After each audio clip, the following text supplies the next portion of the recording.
Director Sundar சியோட டைரக்ஷன்ல தமன்னா நடிச்சு ரீசெண்டா ரிலீஸ் ஆன படம் தான் அரண்மனை 4. இந்த படத்துக்கு மக்கள் மத்தியில நல்ல வரவேற்பு கிடைச்சது.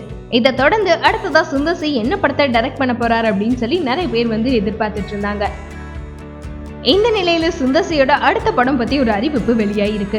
அதான் சுந்தர் சி அடுத்ததா கேங்கர்ஸ் அப்படின்னு சொல்லி ஒரு புது படத்தை டைரக்ட் பண்ண போறாராம். அந்த படத்தோட ஃபர்ஸ்ட் லுக் போஸ்டர் கூட இப்பதான் ரீசெண்டா அந்த படக்குழு ரிலீஸ் பண்ணியிருந்தாங்க. அது மட்டும் இல்லாம அந்த படத்துல வடிவேலு, கேத்ரின் தெரசா, முனிஷ்காந்த் இந்த மாதிரி நிறைய பேர் முக்கியமான கேரக்டர்ல நடிச்சிருக்காங்களாம். அப்புறம் சுந்தர் சியோட டைரக்ஷன்ல வடிவேல் நடிச்ச வின்னர், தலைநகரம், நகரம் இந்த மாதிரி படங்கள்ல வரக்கூடிய காமெடி சீன்ஸ் எல்லாமே மக்கள் மத்தியில இப்பவுமே பெருசா பேசப்பட்டு இருக்கு. இந்த நிலையில 15 வருஷம் கழிச்சு திரும்பவுமே சுந்தர் சி, வடிவேலு சேர்ந்து நடிக்கிறதுனால இந்த படத்து மேல உள்ள எதிர்பார்ப்பு இனிமே ரசிகர்களுக்கு அதிகமாயிருக்குன்னு சொல்லலாம். சோ இந்த படம் எப்படி இருக்கு அப்படின்னு வெயிட் பண்ணி பார்க்கலாம். இது மாதிரி சினி செய்திகளை தெரிஞ்சுக்க சேனல் ஃபேஸ் சினிமாவை மறக்காம பாருங்க.